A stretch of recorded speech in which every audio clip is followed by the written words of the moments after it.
د سیمې هیواد او د نړۍ تازه خبرونه هر غړي د کندوز رادیو څخه مه هېروئ.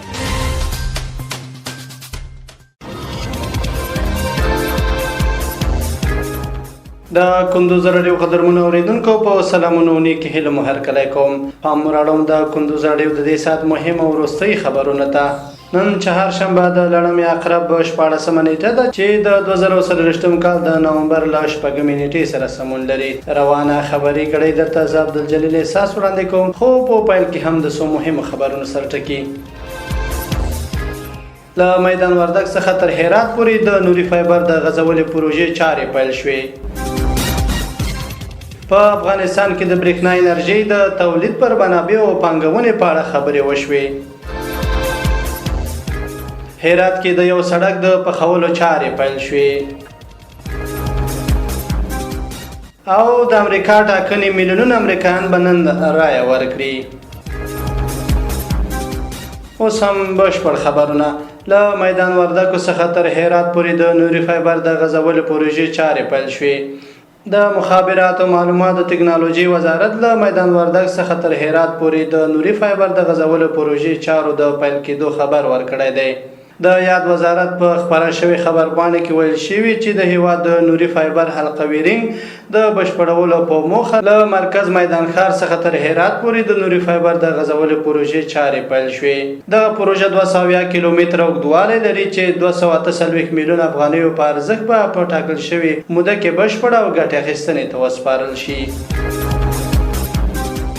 په افغانستان کې د برېښنا انرژۍ د تولید پر منابعو د پانګونې په اړه خبرې وشوې.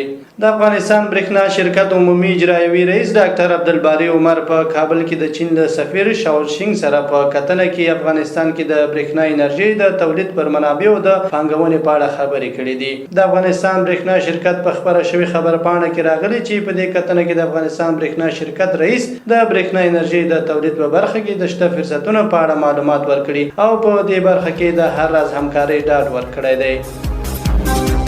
هرات کې د یو سړک د پخولو چارې پیل شوې. د هرات ولایت په 8مه ناحیه کې د 14 میلیون افغانیو په لګښت د 2 کیلومتره سړک د پخولو چارې پیل شوې دي. د یاد ولایت ښاروال ملا نعمت الله حسن خبريالانو ته ویلي چې د یاد ولایت په 8مه ناحیه کې د ښاروالۍ ریاست په مالی ملاتړ د 14 میلیون افغانیو په لګښت د 2 کیلومتره په اوږدوالي او 8 متره سور په درلودلو سره د یو سړک د پخولو چارې پیل شوې دي. نوموړي زیاته کړې چې د یادې پروژې چارې به په شپږو میاشتو کې پای ته ورسیږي او ورسره به د سیمې د لسګونه کسانو ته د کار زمینه هم برابره شي.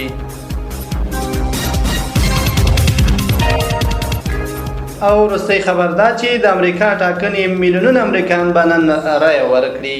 ټاکل شوي نن د امریکا متحده ایالاتو ولسمشرۍ ټاکنې ترسره او میلیونونه امریکایان به د نوي ولسمشر د ټاکلو لپاره خپله رایه وکاروي.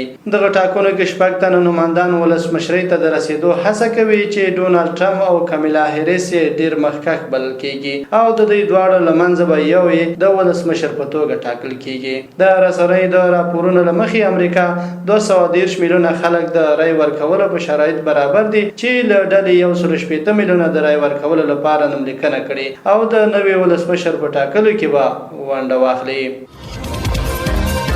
دا د دې ساعت مهم او وروستي خبرونه. تر بیا ښه وختونه لوی الله مو مل شه.